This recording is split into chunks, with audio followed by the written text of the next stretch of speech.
듣지 않는 걸 yeah.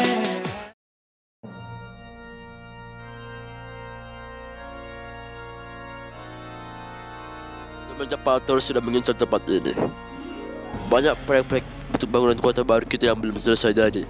Karena siapa kulit-kulit di kota ini sudah dibunuh satu persatu oleh seorang misterius dari RV Animator. Kamu benar juga Pak David. Aku juga pengen terima kasih tapi gak ada kulinya lagi.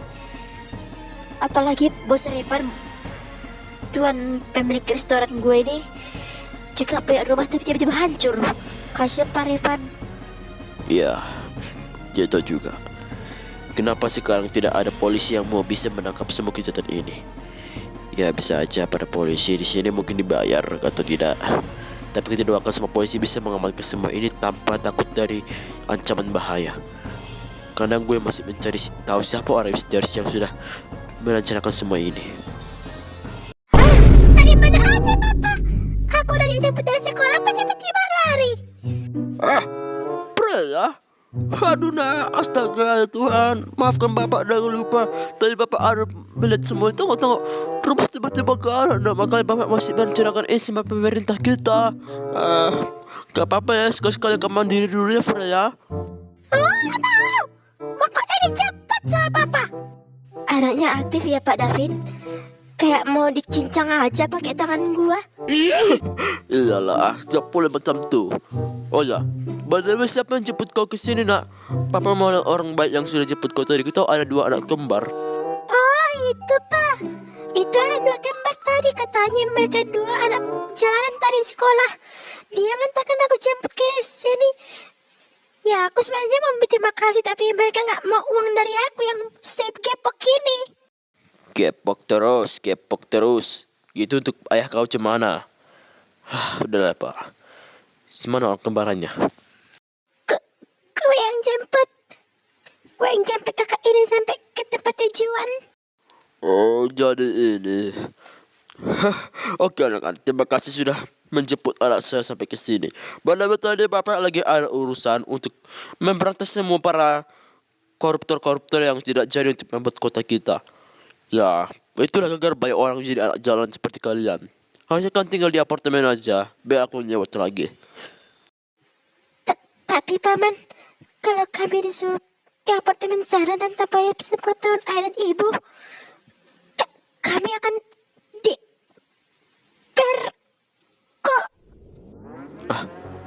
Kok orang-orang ini kayak mirip banget dengan mukaku? Kenapa kepalaku ini Tuhan? Aduh kepalaku. Aku ingat semua. Tapi kok siapa ya? Tapi kok rambutnya hampir mirip dengan aku waktu kecil. Tuhan, kenapa kepalaku ini? Herman, kenapa kau Herman? Tidak apa-apa Pak. Gue baru ingat sesuatu. Ya tidak apa-apa nak. Itu pikiranku aja. Ya udah. Kalau gitu pulang hati-hati. Jangan sampai kalian dimarahi mama dan bapak kau ya nak. Iya bang, nanti aku sama Reko mau jualan lagi ya bang. Yaudah deh kita pulang, nanti mari mama dan papa. Sudah dicari tahu. Mereka katanya DPR. Apa jangan-jangan orang tuanya mau jual mereka ke pedagang manusia di kota Kantor loh. Anjir, kasih juga anak itu. Ternyata mereka bukan di kota sini, tapi orang Kantor yang jual ke kota ini. Orang tua mana yang tiga bong anak seperti ini?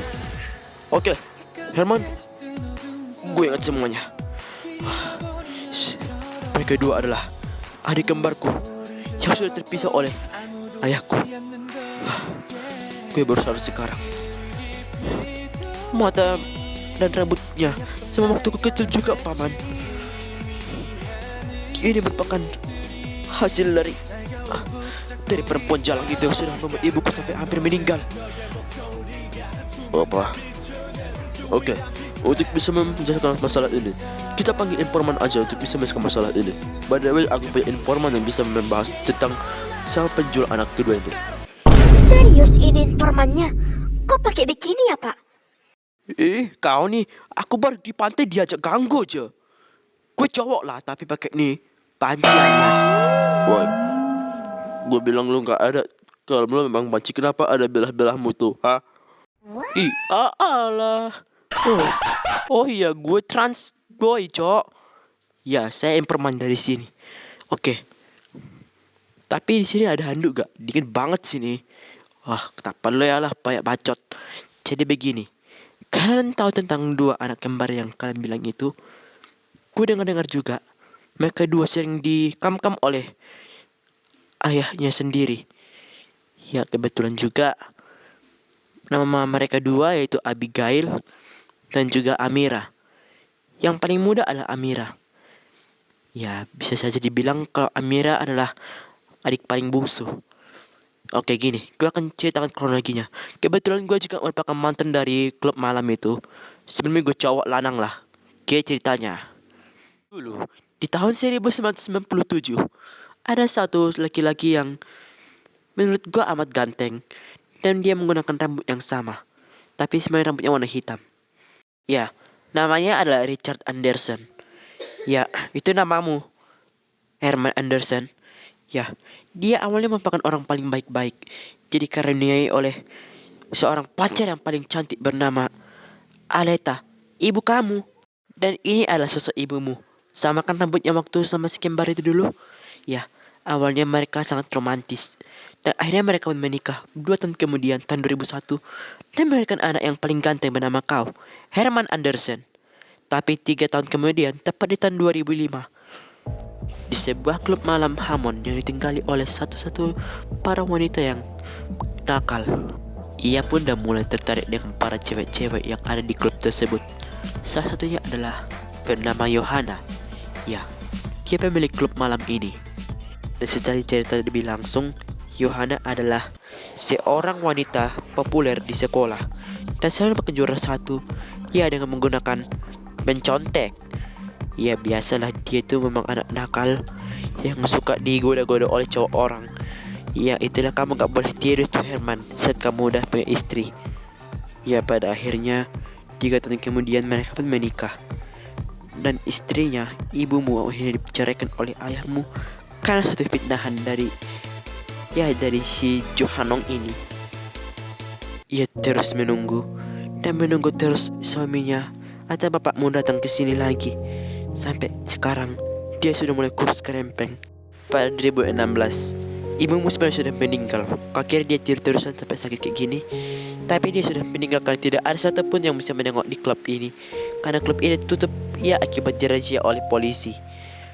Dan wanita-wanita nakal pun akhirnya dihukum mati karena sudah melakukan kejahatan lebih, yaitu begal. Selama ini bundanya meninggal. Kenapa ke situ dari tadi? Aku gak biarkan si cowok jalan ini sudah membuat ibuku menjadi tegar, sudah menunggu. Aku harus melakukan sesuatu. Pak David, aku perlu melakukan sesuatu untuk balas dendam. Aku pancincang-cincang mereka semua. Wait, sabar. Kamu tak perlu melakukan kekerasan dulu. Kita sudah rencana. Kebetulan kalau kamu melakukan kekerasan, boleh, tapi ajak teman-temanmu. Kebetulan saya sudah punya baju ninja. Kebetulan saya merupakan ninja paling hebat. Ninja paling hebat? Ya, misi pertama kalian adalah menjebloskan 2 orang itu dan menghukum mati si cewek jalan itu, dan sekaligus menyelamatkan anak kembar dari siksaan kekerasan dari anak-anak yang sangat parah ini. Jadi misi pertama kalian dimulai. Oh, jadi kamu mengaku semua rencana kami, tim Black Eagles. Tak akan kubiarkan kalian semua hidup kalau kamu mengganggu semua rencana jahatku. Halo, kamu. Jangan sampai kamu ketahuan oleh sabuk hitam itu. Karena aku tahu mereka udah membunuh kita. Langsung kabur, jangan sampai ketahuan ya. Black Eagles. Gue kira bisa selamat dari semua ini. Sistem kejahatan gue tidak pernah berakhir sampai sekarang. Lo sadar gak sih? Kalian semua akan mengalami kiamat 2026. Ya, semoga semua orang koncat ini bisa memahami apa yang gue rasakan. Kami pulang, Ma. Pa. Oh, lu udah pulang sebanyak ini ya, anak sialan. Bisa gak sih Mama jangan marah-marah sama kami? Kami butuh kasih sayang kalian. Heh, ingat ya, lo itu hanya kembaran yang tak berguna deh. Kan gak mungkin bisa dapat hasil yang banyak. Coba dah kalian kasih tahu semua kesalahan kita ke tim rahasia. Kau semua tahu, tim rahasia itu bisa bantu kita juga. Dasar anak-anak gak tahu diuntung kalian. Cepat, mana uangkan hasil kalian games tadi? Mama capek-capek ngelon dan jadi adik-adik ke tempat lain ke kalau malam. Apa-apaan ini? Anak sialan, lo dapat sedikit banget cuma 20.000 rupiah. Kali memang sudah membuat aku marah. Sudah mas, aku musik sama mereka dulu. Jangan ma, ampun ma. Gue janji akan cari yang lebih baik lagi ma. Aduh ma, ampun ma. Udahlah sayang, biarkan aja mereka situasi sampai mati. Kita langsung pergi aja, aku kasih makan mereka. Mereka kabar gak bisa diharapkan semua. Permisi Pak. Jadilah Bapak ini mau sesuatu. Aku mau mengambil anak-anak kalian. Kebetulan saya butuh anak-anak ya untuk biasa untuk jadikan bekerja di rumah saya. Hah, mengambil anak itu gak susah ya anjing. Ini anak-anak ini, gue jual 5 triliun rupiah. Lo mana bisa mungkin beli anak seperti ini? Gak guna. Tapi Pak, saya butuh banget. Saya pengen anak-anak ini. Biarpun uang saya habis jadi miskin, kebutuhan anak-anak ini untuk bisa membersihkan camp konsentrasi kami. Maksudnya tempat kami untuk bisa pro play is the pro play. Hah, lu kira mereka dua ini ani-ani? Mau dipeang-peang sama orang miskin macam lo? Kalau aku bilang kok, kalau gue ini merupakan anggota Black Eagles. Gawat, itu kan bos dari Black Eagles. Jangan sampai. Anak-anak, kamu sama. Jangan sampai kau seperti ini. Wah, Black Eagles jalan. Kejar mereka. Cepat anak-anak, bawa sepeda. Oke Pak Rapid, cepat pancing mereka sampai ke sana. Gue akan cari bantuan dari polisi. Cepat, sembunyi. Cepat di sini, cepat aman. Cepat sembunyi. Jangan sampai ketahuan. Jangan daripada mengerjakan semua salah dan kesalahan kami anjing. Lo takut mau mencari mati kamu? Gue yang cari mati. Sekali lo dikejar anak-anak ini, gue akan sesat leher kalian sampai mati. Lo kira lo aja apa episode ginian? Gue juga punya kali. Heh, anak miskin, serahkan anak-anak itu, atau musuh ini akan membuat kepalamu meledak. Takut biarkan lo mencuri anak-anak itu menjadi korban pemerasan dan juga prostitusi seperti lo. Ayah macam apa kau ini? Heh, diam ya. Itu bukan urusan anjing. Jadi lo diam situ, serahkan anak-anak itu atau jadi taruhannya. Lo salah gak sih? Bagaimana lo jadi seorang ayah kalau lo sudah menikah dengan seorang wanita geng motor ini? Bagaimana perasaan lo kalau anakmu tiba-tiba mati oleh tamu sendiri? Sesaat lagi kalau lo ingat semua yang kau lakukan, dampaknya akan buruk lagi padamu, paman. Lo sebagai ayah tahu, kalau lo sudah memisi semua anak-anak lo, nanti suatu saat lagi kalau masih kau ingat-ingat jiwamu itu, paman, jiwa lo itu akan selalu ingat walaupun lo sudah menghabisinya. Takkan lo tidak tahu apa-apa, tapi pikiran lo sebagai ayah harus tahu ya. Sebagai ayah yang baik, lo gak bakal bisa terpancing dengan narkoba ini kan? Gue tahu, lo kerja dengan RV animator kan? Gara-gara itu lo jadi seperti ini. Gue masih gak sadar ya anjing.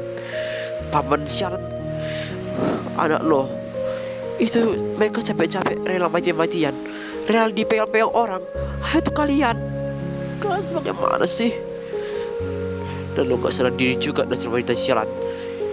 Gara-gara lo berkisah dengan RV animator, lo tahu ibumu itu yang juga sama seperti lo meninggal. Lo baca sendiri nih. Selama ini dia membunuh ibu gua. Gue gak nyangka pak. Oke, I'm swear bitch. Dan lo paman, lo juga gak sadar dia lah yang membuat kau dan orang tuamu berpisah dari itu. Lu baca suratnya sendiri dari ayahmu sebelum meninggal dunia gara-gara ulahmu. Dasar pria berkaulan bebas. Nah, kamu jangan pernah ingkar janji lo. Kalau lo sudah tamat sekolah, pilihlah istri yang benar-benar mencintai anakmu dan mencintaimu. Sebelum ayah meninggal gara-gara perbuatan lo harus berubah, nak. Ubahi dirimu dan jaga anak-anakmu. Lo jangan pernah menyanyiakan segala hasil payah istrimu. Dan dia dalam menunggu lo sampai dia sudah tinggal tulang belulang. Nah, jika lo sudah jumpa dengannya, jangan pernah lo meratapi dan jangan pernah menangis. Karena gara-gara lo juga istrimu sudah meninggal karena menunggumu. Dia setia menunggu lo, Herman, adik kembar lo, anak kembar lo, dan semua keluargamu masih sayang padamu. Tapi lo ngapain memilih wanita di klub malam? Lo udah punya istri yang sangat baik dan soleha. Aku harap nanti, anakku, lo harap lo bisa mengubahi dirimu. Dan lo akan dapat konsekuensi apa yang telah kau lakukan terhadap anakmu dan juga apa terhadap istrimu. Selama ini aku menjadi orang salah. Istriku, aku telah membuat anak-anakku menderita. Maafkan aku, ayah. Aku ingkari semua janji-janji lo. Rehan, Herman.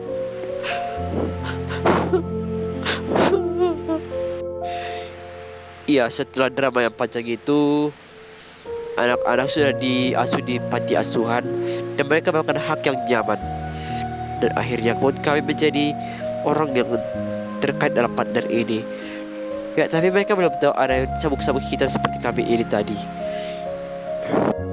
Pada akhirnya, kedua orang tua itu, yaitu Herman dan perempuan jalak itu pun dihukum mati karena sudah melakukan kekerasan seksual pada anak mereka sendiri. Ya, dan juga ibu Herman pun dimakamkan di pemakaman Canterbury di Inggris. Ya, dan pada akhirnya pun cerita kedua pun sudah selesai. Sayang sekali, mereka dua sudah masuk penjara ya.